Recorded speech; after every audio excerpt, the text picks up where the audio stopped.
In September 1859, scientists observed the first confirmed powerful solar flare. The sun threw a large amount of radiation, energy, and plasma material into space. This was a massive and devastating disaster, but it happened 93 million miles away, so it probably wasn't such a big problem, right? Well, actually it was. A few hours after the flare was spotted, telegraph lines stopped working all over Europe and North America. Some of them sparked and caused fires. People realized that the sun was not only the source of light and warmth, but also danger. Scientists called that day the Carrington effect. The good news is that this happened in the middle of the 19th century and didn't cause serious problems for the planet. The bad news is that scientists are warning that in 2025, Earth will experience even more powerful solar storms caused by a coronal mass ejection. This is a giant cloud of plasma or charged gas. At one time, the sun can throw billions of tons of this material into space.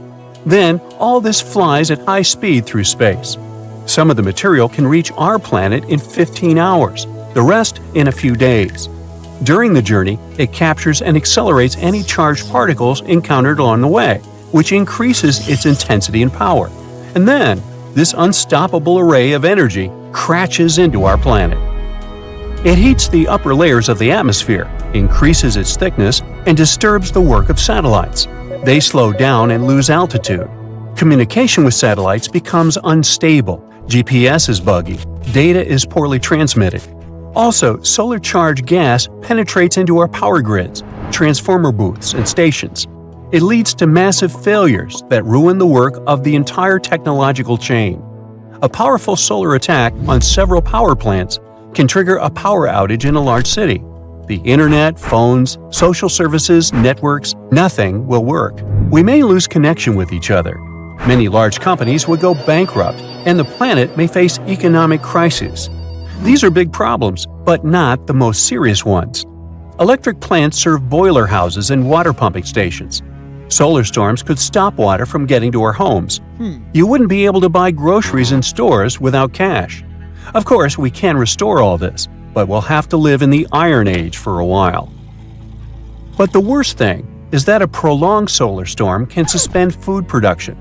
For example, this year, a geomagnetic storm caused by solar storms shut down GPS satellites that are connected with modern tractors, so farmers couldn't work. What would happen if such storms happened every day for a year? We would probably start missing many items in supermarkets. Besides, maritime navigation also depends on satellites. Thanks to them, ships calculate the latitude and longitude of their location. If the satellites are damaged, ships may get lost in the ocean. Even whales get lost in the ocean during magnetic storms. Many birds navigate with the help of magnetic field during long flights to the south. So, not only people, but also animals may experience serious problems. Solar storms heat the upper layers of the Earth's atmosphere and thus make the air thicker. The movement of satellites slows down because of this air resistance. They lose altitude, and one of these satellites is Hubble. Yes, the very telescope that provides us with incredible pictures of space. Scientists say that it will fail much earlier because of solar attacks. You've probably heard on the news that solar activity has recently caused electromagnetic storms on Earth. But fortunately, it hasn't affected our lives in any way. The only problem was headaches, high pressure, and mood swings during those storms. It seems like an ordinary thing, but scientists don't have a consensus on this topic. No one has proven exactly how and why magnetic storms affect our condition. Yes, during storms, the planet's atmosphere becomes less dense, and perhaps this affects our blood pressure, like it happens when the weather changes. So people with cardiovascular system problems should be careful. But the effect on our nervous system, fortunately, is quite insignificant. It's possible that when people hear about a coming magnetic storm and feel unwell, they experience a placebo effect. But there's also good news. All these charged solar particles interact with atoms and molecules in Earth's atmosphere. This interaction leads to beautiful northern lights. It's good to spend some time away from your gadgets and look up at the sky sometimes. One of the biggest storms occurred on March 13, 1989. On March 10th, the Sun ejected a gigantic volume of coronal plasma. The amount of that material was the size of 36 Earths. The solar cloud was flying to us at 1,000,000 miles per hour, and a couple of days later, it crashed into our planet's magnetic field. The collision caused a geomagnetic superstorm. People watched some of the brightest and most beautiful auroras in history. The light show covered most of the planet, but after a beautiful performance, problems followed. The solar storm was so powerful that it went through the atmosphere and reached Earth's surface. First, it disrupted the operation of satellites and then damaged electrical networks. For example, it destroyed a transformer at a nuclear power plant in New Jersey. Energy companies in Canada went down because of systems overloading.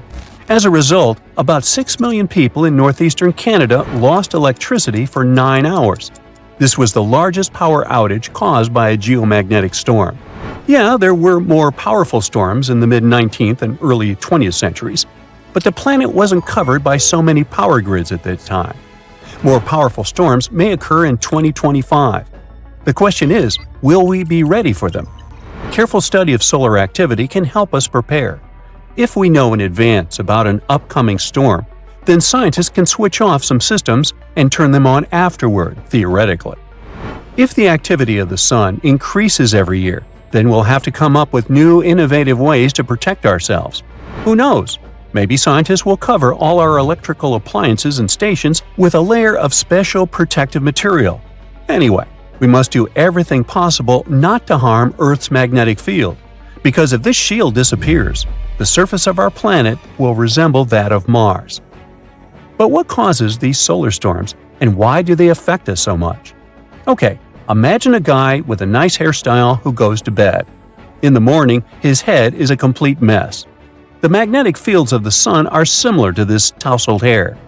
When the sun rotates, these fields burst, get tangled, stretch, and tear. At those moments, they release huge amounts of energy into space. This is not a problem for the sun, as the fields are restored during the process called magnetic reconnection. Such emissions can cause trouble for the planets in our system. When magnetic reconnection happens, several phenomena can follow. One of them you've already heard about. It's a coronal mass ejection. But there's another terrible thing that the sun does, and it's called solar flare. Imagine a bright burst of solar radiation containing electromagnetic waves, X-rays, radiation, and visible and ultraviolet light. During flares, the sun releases an enormous amount of this destructive energy, and it spreads through space at the speed of light. It takes 8 minutes for this explosive wave to reach our planet. Fortunately, we don't get much damage from these flares because Earth's magnetic field and atmosphere protect us. Strong flares can disrupt radio waves in the upper atmosphere and affect the operation of satellites, but it's nothing critical. Another solar phenomenon is called a radiation storm. These are accelerated electrons and protons that move at a speed slightly less than the speed of light.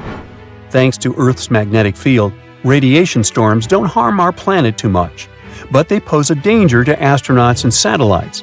These particles can penetrate human tissues and lead to serious health problems in the way radiation does, but only if you're in space or flying a plane in the upper atmosphere. In 1859, British astronomer Richard Carrington observed a peculiar solar phenomenon. 2 bright patches of light on the sun, marking the discovery of the Carrington event, the most massive solar storm ever recorded. This was a time before the invention of the light bulb, a period of burgeoning scientific discovery. This event led to unprecedented auroras, visible from the equator to the poles, so vibrant that in some places like Missouri, nighttime felt like daytime. The sun's intense activity caused more than just stunning lights. The surge in electricity disrupted telegraph lines, with telegraph machines in Paris spewing sparks and sending messages without batteries. In contrast, those in Pittsburgh could communicate with New York. Fast forward to modern times. There are concerns about another potentially devastating solar storm in 2025. With our heavy reliance on technology and electricity, the impact could be catastrophic. A Carrington-level event could disrupt power for up to 40 million people in the US alone for years and cause trillions in damages. what are solar flares? They're massive explosions in our solar system caused by the sun's magnetic energy. When these electromagnetic waves hit Earth, they cause phenomena like the auroras, but also disrupt satellite operations and power grids. Case in point, in 1989, Quebec experienced a 12-hour blackout due to a solar flare. And in 2022, a solar storm sent 40 Starlink mini-satellites crashing out of orbit. The sun doesn't only emit flares, but also coronal mass ejections, CMEs, enormous bubbles filled with plasma. Both emit radiation and particles that can overload our power systems and have frequencies much higher than our usual electrical devices. If a storm of the Carrington magnitude were to strike again, it might take up to a decade for us to recover. These solar events can damage satellites, disrupting communications, including the internet, TV, and GPS. The radiation could have lasting effects on our DNA, particularly hazardous for astronauts in space. By 2025, it's hoped we'll be better prepared. Maybe a brief internet break wouldn't be too bad after all. Moreover, it is important to understand the potential risks posed by solar storms and to work proactively to mitigate their impact. The Carrington event in 1859 showed that even the most advanced technologies of the time, like the telegraph system, were vulnerable to solar storms. Today, with our reliance on complex electronic systems and the interconnectedness of our global economy, the stakes are even higher. One way to protect against potential solar storm impacts is to develop technologies that are resilient to the effects of solar radiation. Researchers are working on new materials and technologies that can shield electronic components from the harmful effects of solar radiation. Satellites and spacecraft can be designed with radiation-hardened components to withstand solar storms. Power grids can be fortified to minimize the risk of large-scale outages. Another important step is to improve our ability to forecast solar storms. Current models for predicting solar activity are based on observations of sunspots and solar flares, but these methods only provide short-term forecasts. New methods that rely on a combination of ground-based and space-based observations as well as computer simulations could provide more accurate and timely predictions of solar storms. This would give us more time to prepare and take action to mitigate their impact. In addition to improving our forecasting capabilities, it is essential to invest in infrastructure that can help us respond to and recover from a major solar storm. This includes backup power systems, alternative communication networks, and stockpiles of essential supplies. With proper planning and preparation, we can minimize the impact of a major solar storm and ensure the continuity of our economy and society. In conclusion, while solar storms can pose significant risks to our modern society, with proper planning, research, and investment in infrastructure, we can mitigate their impact and continue to enjoy the many benefits that the sun provides. The key is to be proactive, to understand the risks, and to be prepared to respond to whatever challenges the sun may throw our way.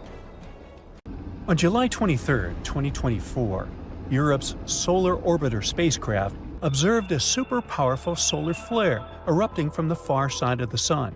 This flare wasn't the most extreme ever recorded, but still, we got extremely lucky this time not to get fried by it. Such solar flares often cause long-lived, raging radiation storms, and if such a storm moves in the direction of Earth, it can lead to worldwide blackouts. Before we go deeper into details of that potentially disastrous solar flare, we need to figure out what exactly this solar phenomenon is. Solar flares occur because the magnetic fields in the atmosphere of our star are moving non-stop. When the sun is approaching its solar maxima, and that's the most active period of its 11-year-long cycle, which is, by the way, exactly what's happening now, its magnetic fields get more and more tangled, making our star look like an enormous ball of tangled rubber bands. They loop around, cross over one another, cut one another off, and then reconnect. Ever seen iron filings sprinkled on a bar magnet? These filings line up along the magnetic lines of force. Like that, the hot plasma on the surface of the Sun is at the mercy of the magnetic lines of force. Sometimes, when the magnetic fields interact with each other, some plasma gets disconnected from the fields, and its particles accelerate to immense speeds and send powerful radiation to space. That's what a solar flare is. Other times, our star throws off massive amounts of matter. Those events are coronal mass ejections, CMEs. Just one CME can contain as much as 20 billion tons of material. If that material were rock, it would create a mountain about 2.75 miles across and almost a half a mile tall. The ejected material often travels at a speed of over 1,000,000 miles per hour. Solar flares and CMEs are the most powerful explosions in the solar system, releasing unimaginable amounts of energy. Solar flares have their own classification according to their strength. The smallest and weakened ones are A and B class. Then there are C and M class solar flares, and the strongest are X class flares. A number from 1 to 9, and in some cases a larger one, accompanies each letter. That's similar to the Richter scale for earthquakes. A and B class flares are too weak to affect our planet. As for C class flares, they may have small, noticeable consequences. M class flares can cause short radio blackouts at the poles and weak radiation storms that can still harm astronauts. But the most dangerous of them all are X class flares. These are flares more than 10 times more powerful than X1. That's why the classification of X class flares can go higher than 9. Now let's get back to that recent solar flare. It was X14 Class 1. Now we already know that it means it was an extra strong flare.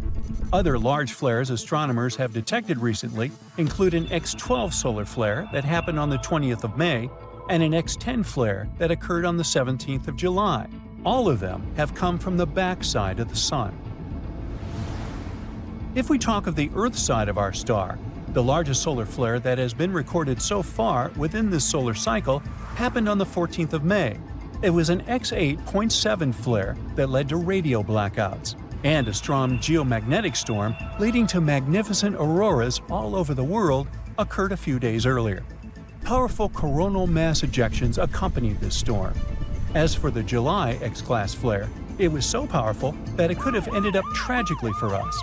Luckily, all that magnetically charged plasma blast that accompanied the flare didn't travel in our direction. If it had, it would have been quite the solar storm. Auroras would have been incredibly impressive and a wee bit terrifying in their magnificence. But at the same time, such a dynamic blast of energetic particles hurtling our way could have caused major technological problems and electrical blackouts, like the event in 1989, which severely harmed Quebec's power grid, or a much earlier catastrophe that still managed to cause a lot of harm to the world. I'm talking about the Carrington event, which occurred in 1859 and was the first documented solar flare affecting our planet. It happened on the 1st of September and was named after Richard Carrington, the solar astronomer who witnessed the flare through his own telescope and sketched the sun's sunspots. According to scientists, that flare was the most powerful documented solar storm over the last 500 years. The Carrington event triggered auroras that were visible as far south as the Caribbean. It led to severe interruptions in telegraph services all over the world, even shocking some telegraph operators and sparking fires after discharges from the lines ignited telegraph paper. Another major solar flare that erupted on the 4th of August, 1972, destroyed long-distance phone communication across a few states, including Illinois. This event even made the American Telephone and Telegraph Company redesign its power system for transatlantic cables. Now let's move to March 1985, when two super-powerful CMEs triggered a geomagnetic storm, which, in turn, set off a power blackout in Canada on the 13th of March. This blackout left around 6 million people without electricity for 9 hours. It is said that the flare disrupted electric power transmission from the Hydro-Quebec generation station and melted a few power transformers in New Jersey. And still, this solar flare was nowhere near the power of the Carrington event. The Bastille Day solar storm took its name from the French national holiday because it occurred on the same day, on the 14th of July in the year 2000. It was an X5 class event that caused some satellites to short-circuit and resulted in radio blackouts. It's still one of the most highly observed solar storm events. From October to November 2003, our star unleashed a series of large solar flares and coronal mass ejections, and they did reach Earth and slam into our atmosphere. Those solar storms, also known as Halloween storms of 2003, caused aircraft to be rerouted, impacted satellite systems, and led to power outages in Sweden. Besides, the Solar and Heliospheric Observatory couldn't fulfill its functions during this solar onslaught. On the 28th of October 2003, the Sun sent a whopper of a solar flare our way. The fire was so powerful it overwhelmed the spacecraft sensor that was measuring it. The sensor topped out at a whopping X28. But later, scientists figure out that the flare had reached a peak strength of about X45. One more thing that made the Halloween storms so scary was that they happened during a time in the solar cycle when solar activity is usually quiet. That's 2 to 3 years after the solar maximum. According to NASA's statistics, just 17 powerful flares erupted from our star during that time. The Sun spewed out another X-class solar flare on the 5th of December 2006. It was an X9-class flare that disrupted satellite-to-ground communications and GPS navigational signals for around 10 minutes. That solar storm was so powerful it even damaged the Solar X-ray Imager instrument on the GOES 13 satellite. It sustained damage to several pixels of its detector. In February 2022, SpaceX experienced the terrifying power of our star when a devastating geomagnetic storm destroyed 38 Starlink satellites worth tens of millions of dollars. It happened shortly after they were deployed.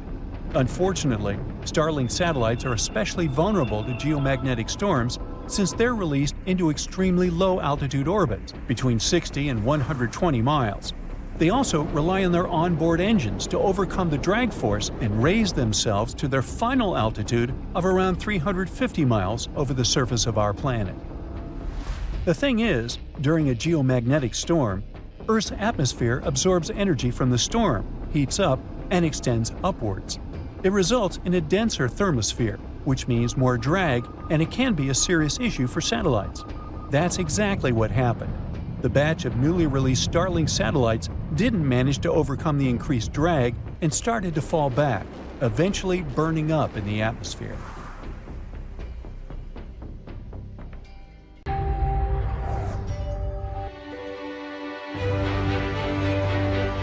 A space mission like this has never been done before. Nearly 20 years in the making. It's so precise that even a millimeter of error could ruin the whole thing. Two satellites are floating hundreds of miles above the Earth with one big goal: to create artificial solar eclipses on demand. This could change how we study the Sun forever. But pulling it off is insanely difficult. And let's just say, NASA and the ESA are holding their breath. Proba 3 has successfully launched and already shows promising results. It's made up of two satellites that will fly in perfect formation.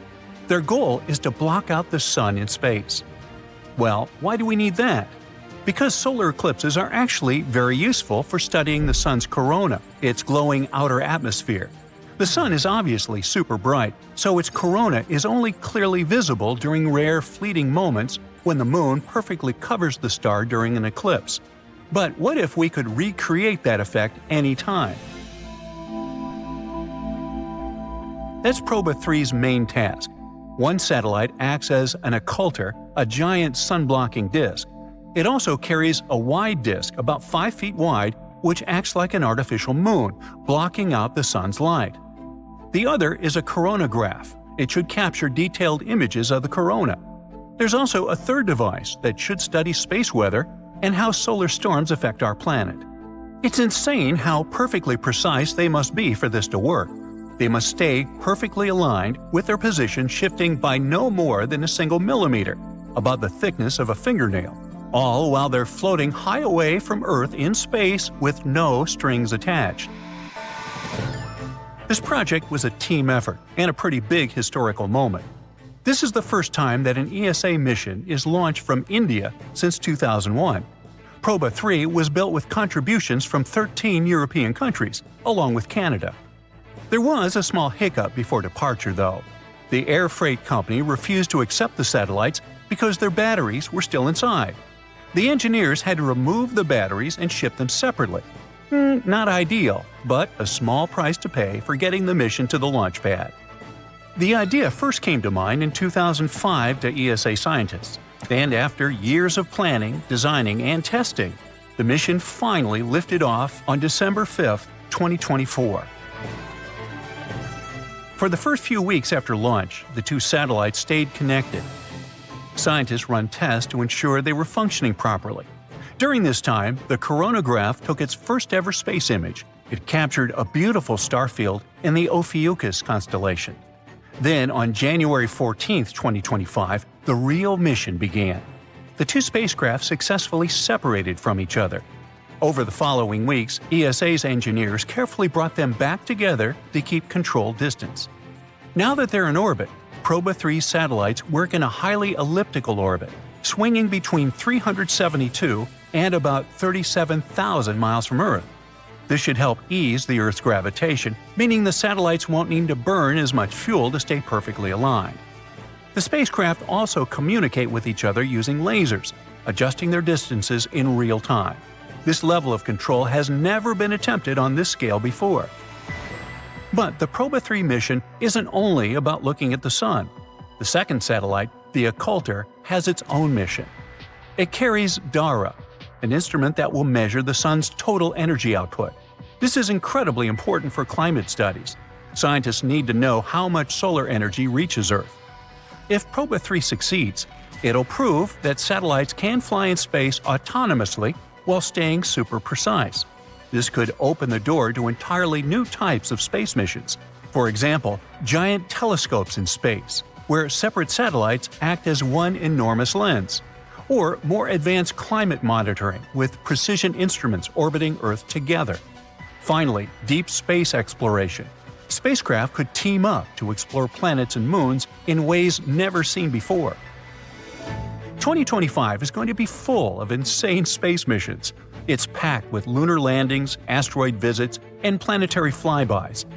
But space is never easy. Missions get delayed, some never launch, and others surprise us. First, IMAP, Interstellar Mapping and Acceleration Probe. This one will launch in September, and it should help us unlock the secrets of interstellar space. It will travel super far away to study the boundary between our solar system and interstellar space. This mission will help us learn more about cosmic rays, solar winds, and what happens when the Sun's influence stops and the actual terrifying space begins. Next, PUNCH and SPHEREx. These two were already launched on March 11, 2025. PUNCH will help predict solar storms before they hit Earth. It will track solar winds from the Sun to Earth and help us understand space weather better. Space weather is important because it can damage satellites and power grids. And SPHEREx will map the entire sky in infrared light, capturing the spectra of millions of galaxies. It could reveal the secrets of how galaxies formed after the Big Bang. Next, we've got TON-2, which should launch sometime in May. It will visit the legendary asteroid Kamao'aliwa. Many years ago, this asteroid might have been a chunk of the Moon, and now it orbits the Sun. The next one is ESCAPADE. Once again, two spacecraft, one Mars mission. ESCAPADE should be launched somewhere during 2025. It will send two small spacecraft to Mars to study how the solar winds influence our red buddy. Many years ago, Mars used to be like early Earth. It had a thick atmosphere and liquid water, but it's now a dry, cold desert. ESCAPADE will help us understand what exactly happened. How and why did Mars lose its atmosphere? 2025 will also be packed with lunar missions. Unfortunately, not all missions are going to be successful. For example, the IM-2 lunar lander reached the Moon's surface on March 6th. It was supposed to land near the Moon's south pole to search for water ice. Finding water on the Moon would be incredibly important for our future human missions. If we find a method to turn this water ice into normal water, we'll be able to build entire settlements there. Well, IM-2 was marched on February 27th. It traveled to the moon successfully and prepared for landing. It made it to the surface, but something went wrong. Communication was lost temporarily, and no one really knew why. When NASA re-established contact, they saw that the lander wasn't in the correct position. One of its 2 radio antennas wasn't working. Turns out it landed sideways, and now solar panels can't generate enough power. And without power, the lander couldn't keep working. By March 7th, the battery was completely drained and the mission was over. But there are more plans. In late 2025, they should launch the Griffin lunar lander. The rover it will bring should explore the Nobile crater, a key target for future moon bases. In somewhere between 2025 and 2026, they want to try the IM-3 lunar mission. It's going to be a 3rd lander with multiple science experiments. Now, what about the planets? NASA's Europa Clipper is currently headed to Jupiter's icy moon Europa. Scientists have suspicions that this place could have water. It might even become a place for future human missions. On March 1st, Europa Clipper flew by Mars and used its gravity to speed up. On August 31st, ESA's JUICE spacecraft, another one that aims at Jupiter's icy moons, will fly by Venus. They might even snap some pretty pictures along the way. Finally, Juno's mission nears its end. Since 2016, NASA's Juno spacecraft has been orbiting Jupiter. It gave us breathtaking images and crucial data. Now, it's running out of time. If all goes as planned, Juno will continue until September before being deliberately crashed into Jupiter to avoid contaminating its moons. All these missions are pushing the boundaries of human knowledge, and we're just getting started. In May 2024, stunning auroras adorning the night sky demonstrated all the power that solar storms emit as radiation. But sometimes, our sun does things that are far more destructive. I'm talking about solar particle events. During these events, blasts of protons coming directly from the surface of the sun can shoot out like giant cosmic searchlights. According to records, an extreme particle event hits Earth every 1,000 years or so. It often causes bad damage to the ozone layer and increases levels of ultraviolet radiation closer to the surface of our planet. Luckily, Earth's magnetic field acts as a powerful protective cocoon for our planet, fending off electrically charged radiation from the sun. In its normal state, this field functions like a ginormous bar magnet, with field lines rising from one pole, looping around the planet, and dropping at the other pole. This pattern is sometimes called an inverted grapefruit. This vertical orientation of the magnetic field at the poles allows some ionizing cosmic radiation to get through the field as far down as the upper atmosphere. There, it interacts with gas molecules and produces the glow we know as auroras. But over time, Earth's protective bubble changes. In the past century, the North Magnetic Pole moved across northern Canada at a speed of about 25 miles per year. Plus, it weakened by more than 6%. Even more shockingly, according to geological records, there have been periods of time as long as centuries and millennia when our planet's magnetic field was super weak or entirely absent. But we'll talk about those tragic times later. It's easy to imagine what our planet would look like without its protective bubble if you look at Mars. The red planet lost its global magnetic field long ago. And once this field disappeared, most of Mars's atmosphere vanished too. In May 2024, a strong solar particle event hit the planet. It disrupted the operation of the Mars Odyssey spacecraft and made radiation levels at the surface of the red planet rise around 30 times higher than what a person receives during a chest X-ray. The sun's outer atmosphere constantly emits a changing stream of electrons and protons, the solar wind. At the same time, the surface of the star also produces bursts of energy, mostly protons, during solar particle events. These bursts of energy have a connection to solar flares, extremely powerful bursts of electromagnetic radiation that can last from minutes to hours. Protons are way heavier than electrons and carry more energy. That's why they can reach lower levels of Earth's atmosphere, exciting gas molecules in the air. These excited molecules emit X-rays invisible to the unaided eye. Dozens and hundreds of relatively weak solar particle events happen during every solar cycle. Now, let's speak about solar cycles for a minute. You see, from a distance, the sun seems to be calm and steady, but if you zoom in, you'll see that its surface is constantly seething and churning.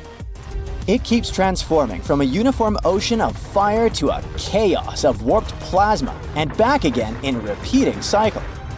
Every 11 years or so, the magnetic field of our star gets tangled up. Imagine a ball of tightly wound rubber bands. That's what it looks like at such moments. And then, at one point, it snaps and flips completely, turning the North Pole into the South Pole, and vice versa. Right before this event, the sun steps up its activity. It starts to spit out giant blobs of fiery plasma, emit powerful streams of radiation, and grow planet-sized spots. This period has the name of solar maximum. It's a rather dangerous time for Earth, since it gets regularly hit by solar storms. Such storms have the potential to disrupt communications and damage power infrastructure. Even worse, solar storms can harm astronauts working in space and even make satellites crash into the planet. As the cycle ends, it fades back to the solar minimum, and then a new cycle begins. Anyway, back to our solar particle events. Researchers have found traces of extremely strong solar events happening throughout the history of Earth. And some of them were thousands of times stronger than anything our modern instruments have ever recorded. Such extreme solar particle events happen approximately every few millennia. The most recent one occurred around 993 CE. Beyond the immediate effect they have, solar particle events can kickstart a chain of chemical reactions in the upper atmosphere. And these processes often lead to depletion of ozone, which isn't a good thing. Ozone absorbs harmful solar UV radiation, which can damage not only our eyesight, but also the DNA of living beings. Plus, changing the amounts of ozone in the atmosphere can impact the climate. In a recent study, researchers used large computer models to examine how extreme solar particle events affect Earth. They found out that if a solar proton event arrives during a period of time when our planet's magnetic field is very weak, then ozone damage can last for 6 years, and the level of UV radiation might increase by 25%, boosting solar-induced DNA damage by around 50%. And apparently, this dramatic combination of a weak magnetic field and extreme solar proton events happens quite often. And some researchers believe that it may even explain a few mysterious occurrences in the past of our planet. For example, the most recent period of weak magnetic field started 42,000 years ago and lasted for around 1,000 years. This period included a temporary switch in the North and South poles. Several major evolutionary events happened during that time. For example, the last Neanderthals disappeared in Europe, along with the extinction of marsupial megafauna in Australia. Yeah, sadly, we won't see any giant wombats and giant kangaroos anymore. One more, even bigger evolutionary event might also be linked to Earth's geomagnetic field. Multicellular animals appeared at the end of the Ediacaran period, which started around 635 million years ago, and it occurred after a 26 million year period of extremely weak or even absent magnetic field. The rapid evolution of different groups of animals in the Cambrian explosion, about 539 million years ago, might have also been related to high UV levels and geomagnetism. The simultaneous evolution of hard body shells and eyes in multiple unrelated groups could have been necessary to detect and avoid harmful incoming UV rays. A complete reversal of Earth's geomagnetic poles might have a serious impact on the climate of our planet. Luckily, such flips don't happen overnight. The entire process stretches over thousands of years. Plus, even though the magnetic pole weakens during a pole reversal, it doesn't disappear completely. That's why the magnetosphere continues protecting the planet from cosmic rays and charged solar particles, even though there might be some amount of particulate radiation that will make it to Earth's surface. Our planet's magnetic fields are generated by moving electric charges. If some material allows these charges to easily move in it, it's called a conductor. Metal is a great conductor, and we often use it to transfer electric currents from one place to another. In this case, the electric current's negative charge, called electrons, move through the metal. The current is what generates a magnetic field. Earth's outer core is made of liquid iron and nickel. In other words, there are layers and layers of conducting material inside our planet. Currents of charges are constantly moving throughout the core, and the liquid metal is also moving and circulating there, generating the magnetic field. This magnetic field, in turn, produces something resembling a bubble around the planet. It's called the magnetosphere, and it's located above the uppermost part of the atmosphere. This layer shields and deflects high-energy cosmic ray radiation, which otherwise would be extremely hazardous to people and other forms of life on Earth. The magnetosphere also interacts with the ionosphere, the layer of our planet's atmosphere containing loads of ions and free electrons and capable of reflecting radio waves. The interaction between these two layers and magnetized solar winds is what scientists call space weather. The solar wind is normally mild, and there's no space weather whatsoever. You're standing next to a huge floor-to-ceiling window of the spaceship/wandering city you've been calling your home for a dozen years, along with a few hundred other people. You're watching a fascinating object nearing your spaceship, wondering if it'll bring an end to this journey and your life. It looks like an asteroid, but acts like a comet, moving as if something is pushing it. Can it be the engine created by another space civilization? Are you doomed, or are you about to have contact with a different kind of intelligence? Now, let's leave this post-apocalyptic fantasy and take a closer look at these space invaders called dark comets. The most intriguing question is obviously, what makes them move? Most likely it's some gas or material escaping from the surface of these space objects. Interestingly, until recently, no one has even been sure they existed. The first dark comet was discovered just a few years ago, and since then, researchers have identified 14 of them, including 7 new ones found just recently. The story of dark comets began in 2016, when scientists noticed something strange about an asteroid called 2003 RM. Its orbit wasn't quite what they expected. It had shifted slightly, and no one could explain that shift by typical asteroid behavior, when they received tiny pushes caused by sunlight heating an asteroid unevenly. Instead, the movement suggested that 2003 RM might have been releasing material, something comets often do.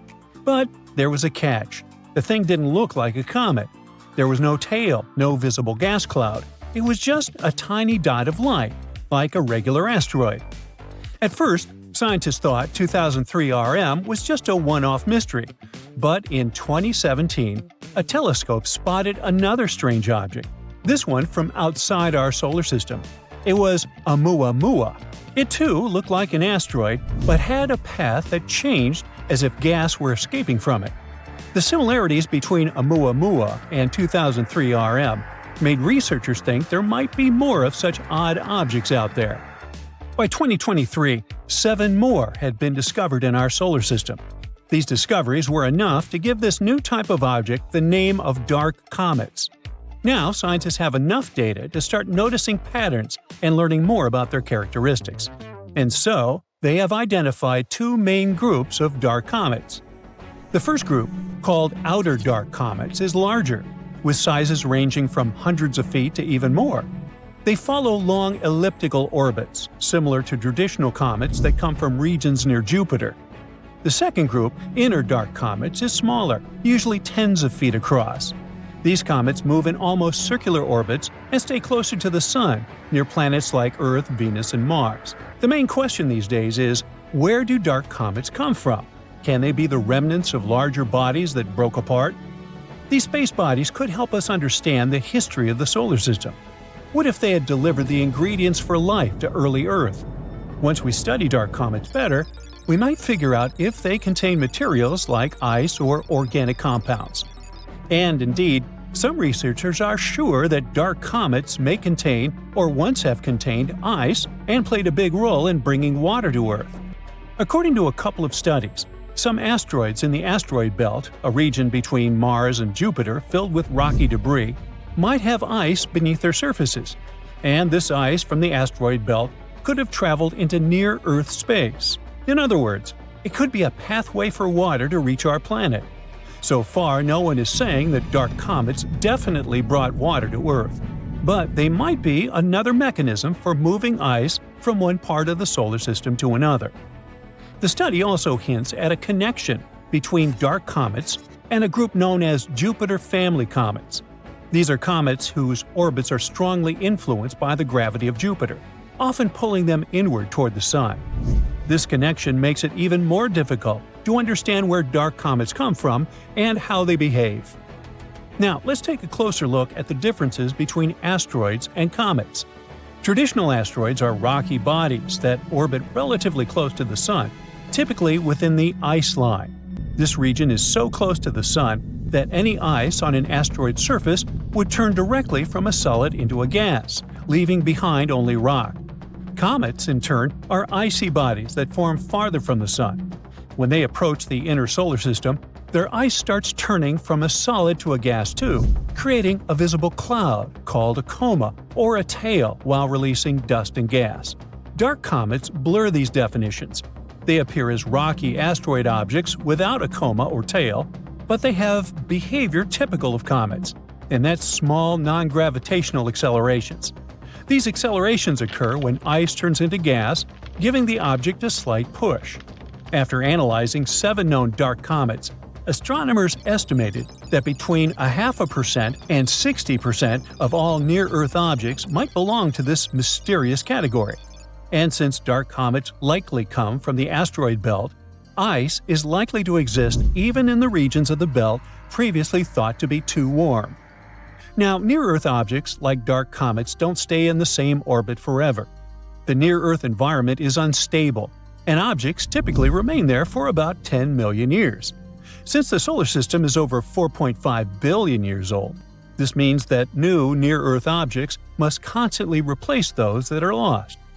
Now, astronomers have used computer models to simulate the movement of objects under the influence of non-gravitational accelerations. They've traced the paths of these objects over a span of 100,000 years and discovered that many ended up in the same regions where we find dark comets today. Now, do you remember that space rock 2003 RM, which was the first to be called a dark comet? Well, it provided a particularly interesting clue. Its elliptical orbit brings it close to Earth, then out near Jupiter, before returning to Earth again. This trajectory matches what scientists would expect from a Jupiter family comet, an object that was likely knocked inward from its original orbit.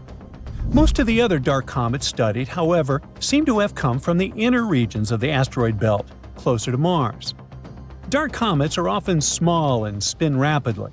Astronomers often describe them as dirty ice cubes, all because these objects are a mix of rock and ice, and when they cross the ice line, their ice begins to turn into gas.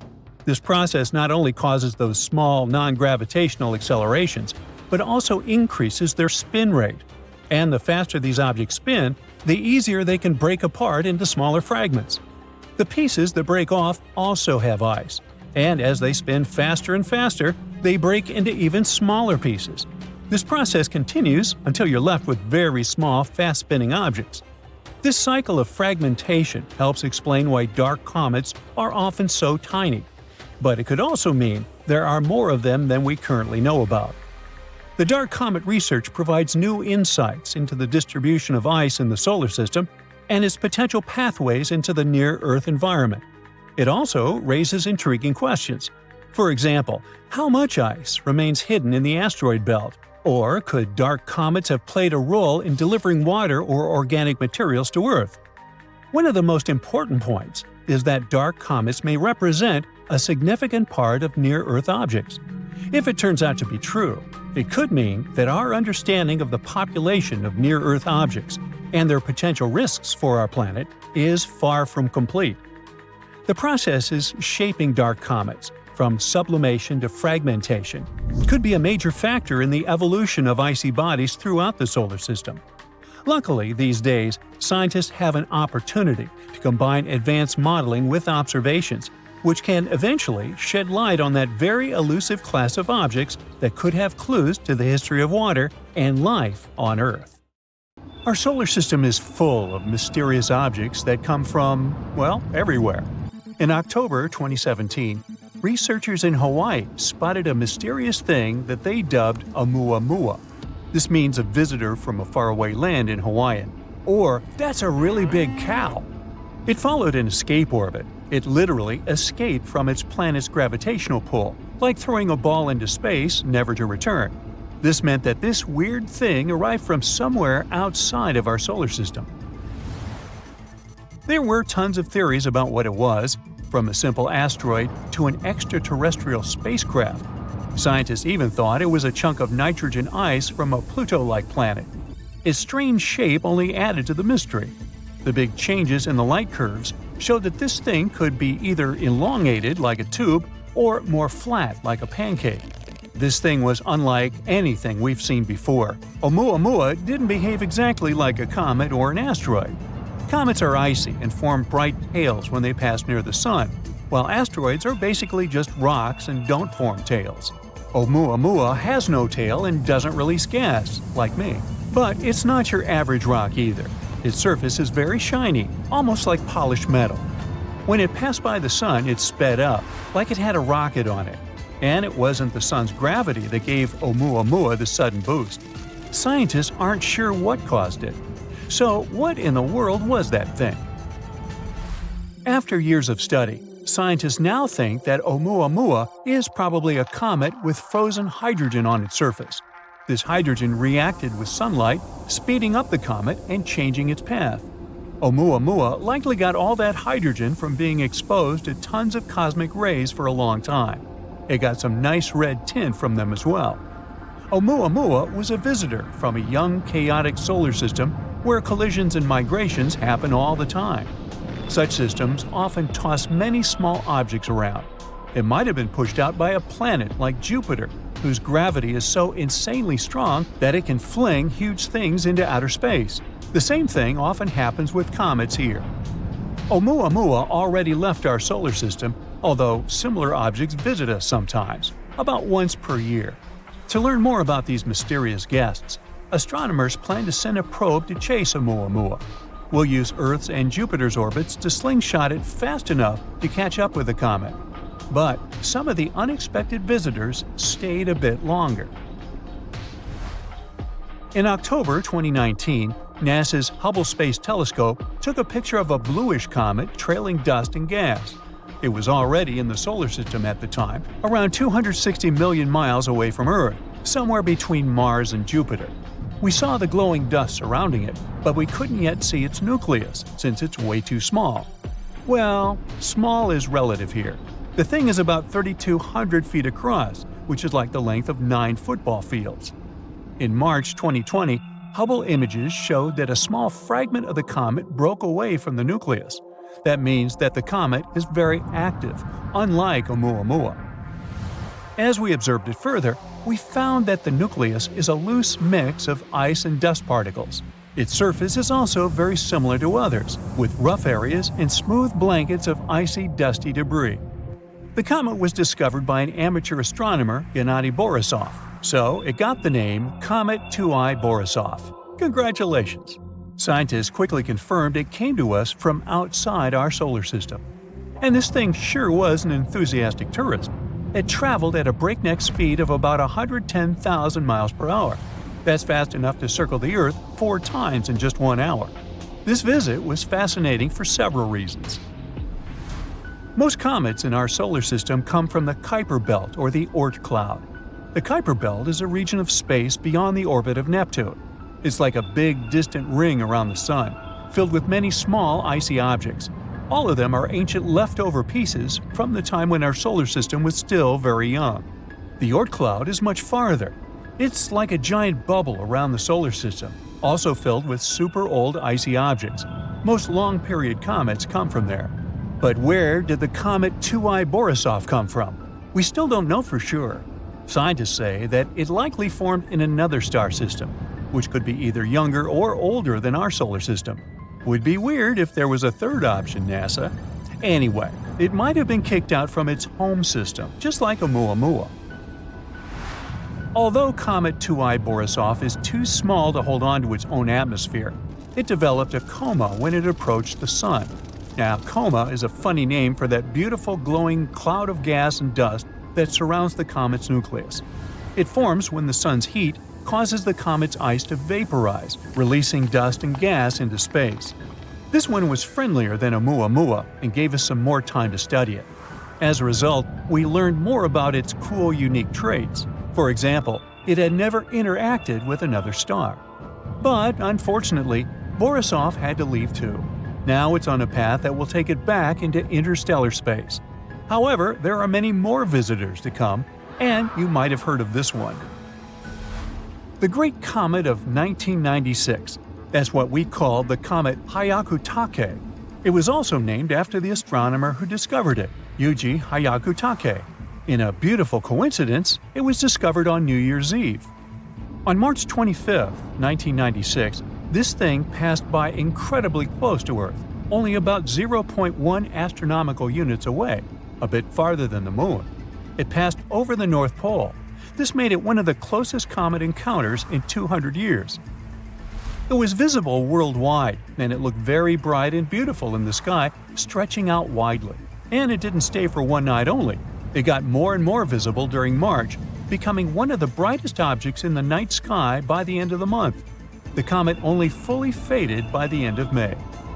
It's a long-period comet, which means it takes hundreds of years to orbit the Sun. The last time it visited was about 17,000 years ago, and now its orbital period increased to 70,000 years. But don't be upset, there are other comets that will brighten our days and nights. Besides, some space objects prefer to stay around for longer. Now, there's this asteroid with a multisyllabic name that, to pronounce, is above my pay grade. This name in Hawaiian means the mischievous one of Jupiter. Luckily, scientists had mercy on us and dubbed it BZ. Hey, speaking for all the other narrators, thank you. It's a small asteroid, only about 1.8 miles in diameter. You can guess from the name that it shares an orbit with Jupiter. But there's a cool catch. The asteroid moves in the opposite direction, which is known as a retrograde orbit. The unusual asteroid was discovered on November 2014. It orbits the Sun for about 11 years and 8 months, sometimes passing inside and outside of Jupiter's orbit. It's been this way for at least 1 million years, and it will remain so for about 1 million more. But why does it move so unusually? BZ might actually be an interstellar immigrant. Perhaps it passed by our solar system about 4.5 billion years ago, around the time when the Sun was just forming. Then it got captured by gravity, but saved its opposite orbit. Or maybe it came from the Oort cloud. Then it could get its weird orbit from the mysterious planet 9, a hypothetical planet that's believed to exist in our solar system far beyond Jupiter. In any case, this asteroid gives us more insight into the history of the solar system and how organic materials can travel to us from outer space. Now, at any given time, there are thousands of objects in our solar system that come from outer space. They stay here for different lengths of time, but sometimes we get lucky, and they end up teaching us a lot about interstellar space. Astronomers have discovered the most massive stellar black hole ever spotted in our home Milky Way galaxy. This newly found space monster is 33 times bigger than the Sun and sits 2,000 light-years away from us.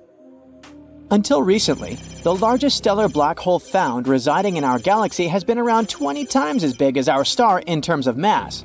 As for the average stellar mass black hole, it's usually about 10 times as hefty as the Sun. Scientists from the European Southern Observatory's Gaia mission spotted the giant black hole after a star started to wobble while orbiting in that area. The black hole got the name of Gaia BH3. The proximity of this space object to Earth makes it the second closest black hole to our planet ever discovered. The nearest one is called Gaia BH1. It's hanging out around 1,560 light-years away from us. This uncomfortably close neighbor has a mass of about 9.6 times that of the Sun. It means that it's way smaller than the newly found black hole. Gaia BH3 is located in the Agila constellation. From Earth, it seems to have the shape of an eagle. Interestingly, astronomers didn't expect to find a high-mass black hole lurking so relatively close to Earth and remaining undetected for so long. Okay, we can probably admit that this stellar black hole is just a small fry compared to supermassive black holes like the one that dominates the center of the Milky Way. I'm talking about Sagittarius A star. This space giant has a mass of 4.2 million times that of the Sun. While a stellar black hole forms when a star collapses, supermassive black giants have their own ways of seeing the light of day. They are usually the result of mergers of progressively larger and larger black holes. We'll talk about that later. First, let's speak a bit more about how stellar black holes form. When stars near the end of their lives, they typically inflate, lose a lot of mass, and cool to form what we know as white dwarfs. Such massive stellar black holes as Gaia BH3 are believed to form when a star doesn't contain heavy elements and loses not so much mass over its lifetime. Such stars are called metal poor. Afterward, instead of cooling into a white dwarf, this star collapses into a black hole. The companion of Gaia BH3 is a very metal poor star. It suggests that the star that collapsed and formed BH3 was metal poor too. Astronomers know of about 50 stellar black holes in the Milky Way. Some black holes are larger than others. You see, the universe is filled with black holes. Some of them are sprinkled randomly throughout galaxies. Others, those giants we know as supermassive black holes, sit at the center of galaxies. While stellar black holes are usually just a few times bigger than the Sun, such space monsters can weigh from 1 million to 1 billion solar masses. But even though they're so much heavier than our star, they're packed into a relatively small area. On a cosmic scale, of course, the size of our solar system or so. Some astronomers think supermassive black holes could form by several stars colliding and collapsing at once, while other experts state that such space objects might have started growing several billion years ago. At first, a small seed appears somewhere out there in space, which then gradually increases in mass to form a black hole. This seed does it through the process of accretion, which basically means gathering more and more matter around itself. Besides the absence of any precise information about the formation of black holes, there's also the black hole information paradox. If a black hole has some mass, and as we know, these spaced objects have a lot of it, then, according to the first law of thermodynamics, it should have a temperature. And according to the second law of thermodynamics, it should also radiate heat. Stephen Hawking showed that black holes are supposed to emit radiation too. These days, this kind of radiation is called Hawking radiation. It should form at the boundary of a black hole, but after proving it, Hawking pointed out a paradox. If a black hole is capable of evaporating, some of the information it contains can be lost forever. The problem is that the information contained in thermal radiation emitted by a black hole gets degraded. It doesn't repeat any information about the matter swallowed by a black hole before. Such an irreversible loss of information contradicts one of the basic principles of quantum mechanics. Physical systems that change over time cannot create or destroy information. It means we must be missing something. Both physicists and mathematicians have tried to come up with different ideas, but they ended with pretty weird results. Some have even claimed that the universe could be holographic. It means that the universe that we know and love is actually the result of some mysterious interactions at the infinitely distant boundary. I told you, black holes are really strange. At the same time, we have definitely found space objects that seem to have the properties of black holes. For example, look at this image of black hole M87 star. It certainly looks like a physical object, but what if black holes don't exist at all? There's an idea that black holes are actually gravastars, a blend of gravity, vacuum, and stars. This theory was first proposed in 2001 by Emil Matola and Pavel O. Mazur. They hypothesized that at one point during the collapse of a large star, intense gravity might transform its matter into a new state. It's similar to what occurs when atoms are cooled to such low energy states that they start acting like a single superatom. When we speak of gravastars, a star might collapse to the point of the event horizon, or the point of no return, and then its matter is transformed into a new state. It exerts enough outward pressure to prevent the star from collapsing into a physics-defying singularity. In gravastars, an ultra-thin, ultra-cold, and ultra-dark indestructible shell surrounds heavily wrapped space-time.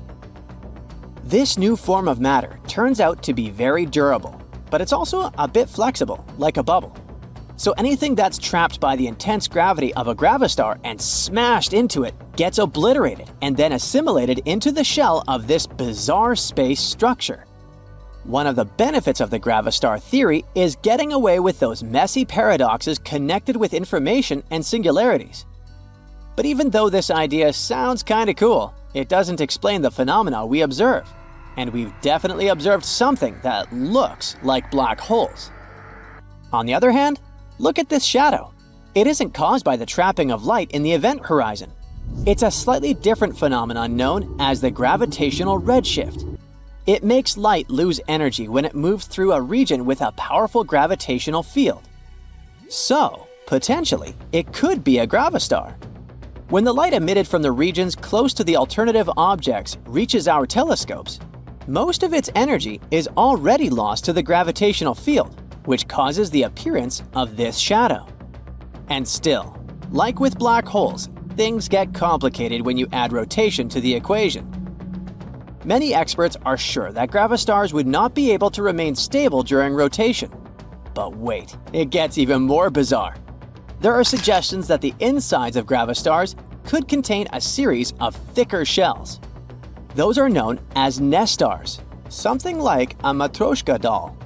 Of course, these theories aren't perfect yet. Astronomers still have a lot of work trying to build functioning models. There's also a chance that both black holes and gravastars exist. But then, we've got another problem on our hands. How can we distinguish between the two? Some theories suggest that these different kinds of space objects should also emit very different gravitational radiation. It could allow us to figure out whether we're looking at a gravastar or a traditional black hole.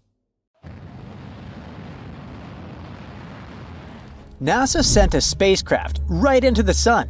It's the fastest human-made object ever, and could cover the distance from Philadelphia to Washington, D.C. in just 1 second. The Parker Solar Probe's mission is to study our star's dangerous behavior. Scientists warn that massive solar storms are inevitable, and the consequences could be catastrophic for our planet. The spacecraft got 7 times closer to the sun than any other probe ever did. It managed to do so during its 20-second flyby to the star since its launch in 2018. Because our star is so massive, its gravity is really strong, like a giant magnet. As the probe flies around the sun, it uses gravity to go faster and faster and eventually picks up that crazy speed. As it got closer and closer to the sun's corona, which is its outer atmosphere, the probe had to survive temperatures of 2,552 degrees Fahrenheit. That's hot enough to melt many metals. It was protected from that heat and radiation by a 4.5-inch thick carbon shield. It kept the tools inside the probe safe and running at around room temperature.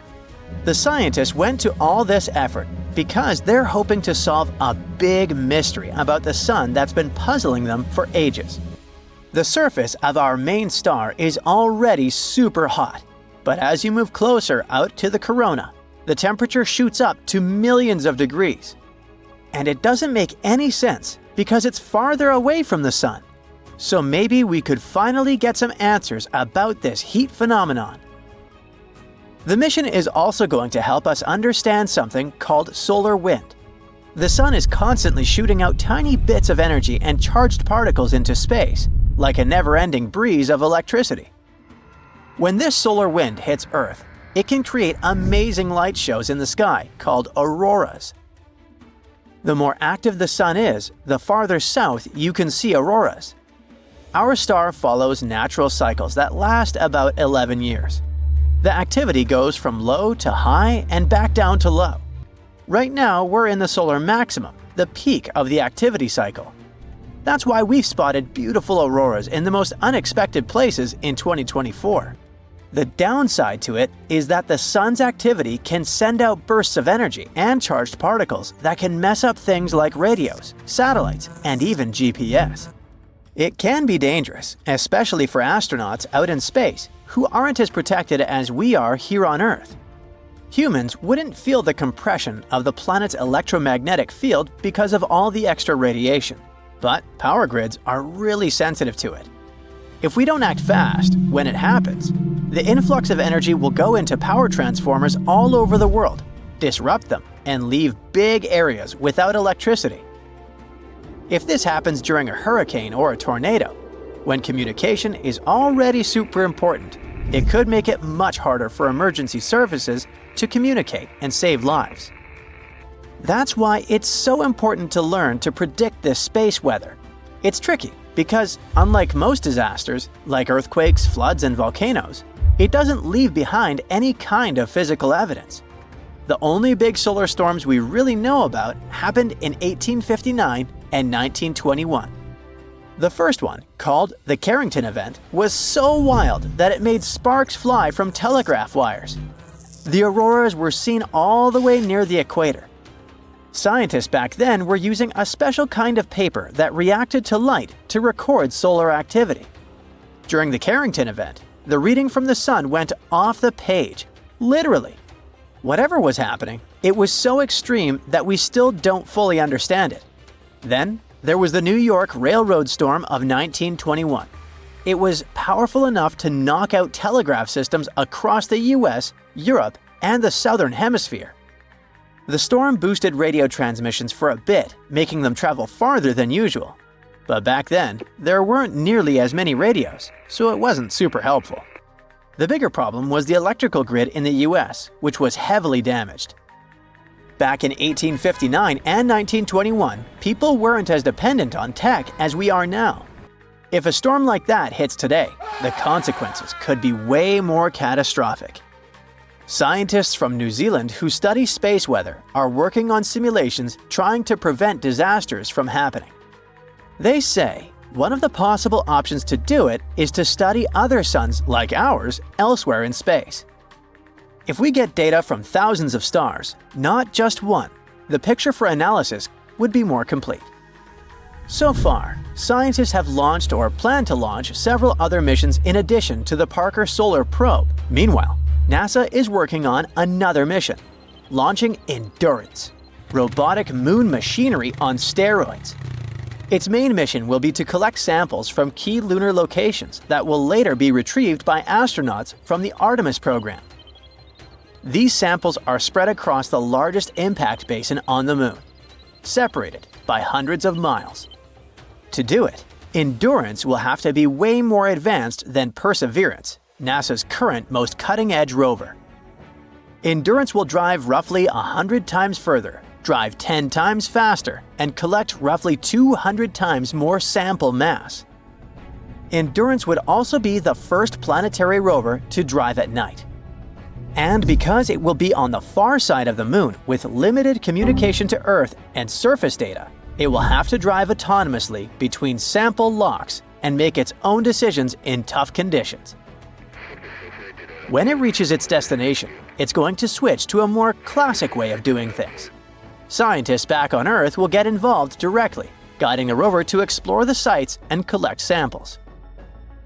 The teams on Earth will also keep an eye on how the rover is doing by monitoring its telemetry, which is the data it sends back, like its health stats. If they spot any signs that a part is wearing out or something isn't working quite right, they'll tweak the plan to keep things running smoothly. All this will cost huge amounts of money. probably way more than the Viper moon mission that was cancelled after NASA had spent around $450 million on it. While Endurance is in the planning stage, the Blue Ghost lunar lander is already on its way to the moon. Its main mission is research.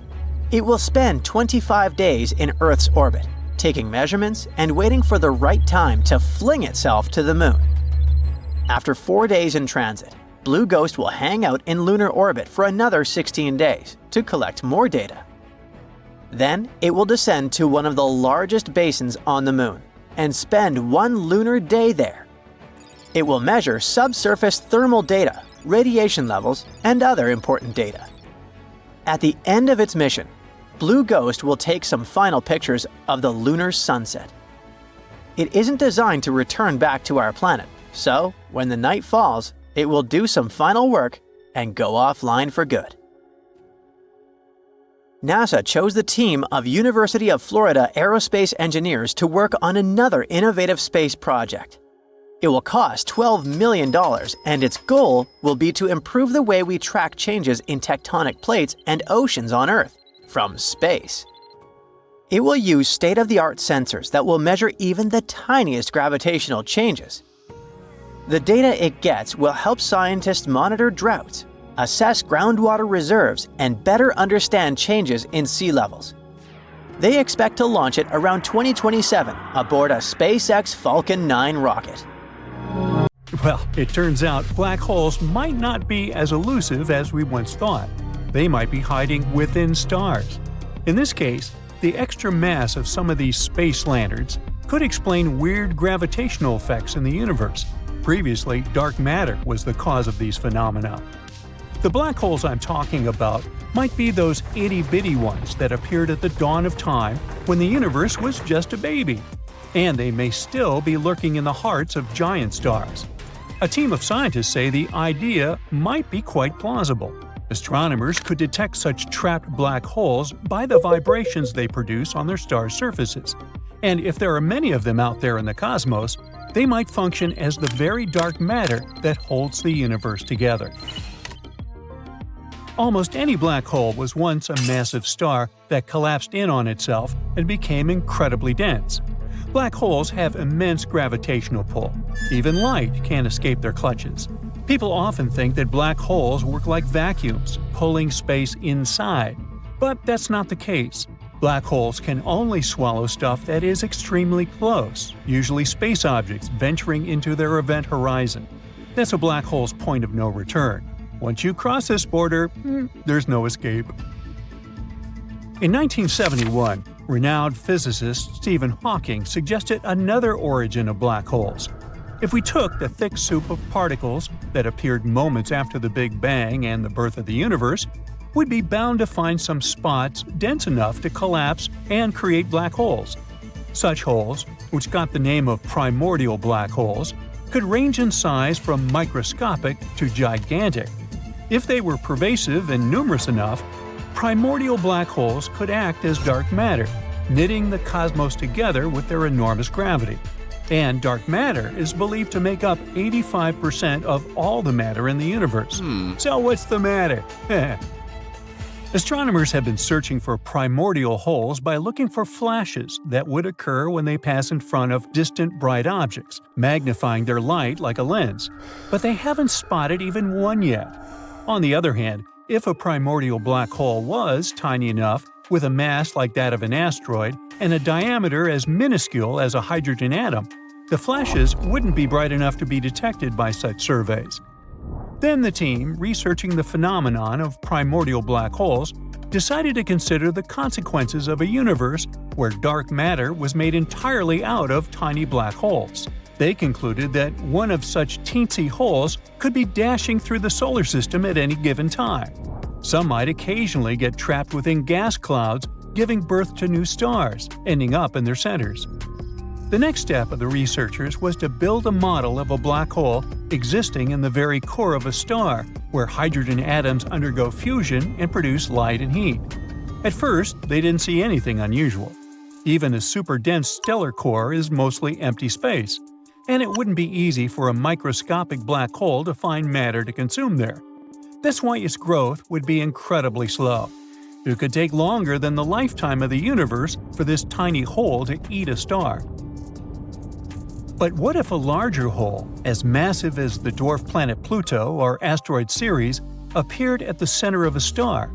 Then it would get bigger in a matter of a few 100 million years. The material would keep spiraling into the black hole, creating a disk that would heat up because of friction, emitting radiation. Once the black hole grew to the size of Earth, it would start emitting even more radiation, shining extremely brightly. It would also be churning up the star's core, and the star itself would turn into a black hole-powered rather than a fusion-powered object. Such entities were dubbed Hawking stars. To cool off, the exterior of a Hawking star would form a red giant. That's what our Sun is likely to turn into as it gets older. But a red giant star with a primordial black hole at its center would be cooler than the stars that have reached this stage through regular means. Such stars are known as red stragglers. To find out whether they indeed host a black hole, astronomers might need to tune into the frequencies at which stars vibrate. Since a Hawking star would mostly affect the interior of the star rather than its topmost layers, the star would thrum with a certain combination of frequencies. The waves created in the process could be detected in a way the star's light would pulse and throb. So, all scientists need to do now is study the already known red stragglers and figure out whether any of them show the characteristic vibrations of a black hole. Now, should we worry about the Sun? Since our star hasn't reached its red giant stage yet, we can't know whether it'll turn into a cool red straggler. What we know, though, is that our star might contain those tiny black holes that formed in the Big Bang. But now, we have no means to check whether they're indeed there. Currently, our star is around the midpoint of its existence, middle-aged. It creates energy non-stop by fusing hydrogen atoms within its core. Once it runs out of hydrogen in its core, it will enter its red giant phase and begin to collapse. It'll happen in about 5 billion years, don't hold your breath, and the phase itself will last for 1 billion years or so before our star depletes its fusible materials and loses its outer layers. It will leave behind a tiny white dwarf star half as massive as the Sun and around the size of our planet. In some cases, when the gravitational collapse of a star's core is complete, the star remnants turn into a black hole. But that's not the fate awaiting our Sun. You see, our star just doesn't have what it takes to become a black hole. It's not heavy enough. There are a few conditions that can affect whether a star can turn into a black hole, including its composition, rotation, and the processes that lead to its evolution. But the main requirement is still the right mass. Stars with 20 to 25 times the mass of the Sun can potentially experience the gravitational collapse needed to form black holes. In other words, the Sun is simply too small to form a black hole. But what would happen to us if it did? You might assume that if the Sun turned into a black hole, our planet would be doomed to be pulled into it. But do you remember the basics? Black holes aren't giant space vacuum cleaners, just sitting there and waiting for a new planet or star to get their hands on. Mwah. But black holes don't have enough gravitational force beyond that created by their incredible mass. And if the Sun were to turn into a black hole, which will not happen, this hole would still have the same mass as our former star, and Earth's orbit around this newly formed black hole wouldn't change. But all other things would change dramatically. The Sun, which is currently around 432,000 miles in radius, would shrink to a mere 1.9 miles in radius. But you wouldn't be concerned with the absence of the bright yellow sphere in the sky, since you have many more pressing issues on your hands. Our planet's main heat source would be gone, leaving us frozen in the dark. Without this source of energy, photosynthesis would immediately stop, disrupting entire food chains. Eventually, all life on Earth would be extinguished. But rest assured, our hard, barren rock of a planet would continue in its orbit. Oh well.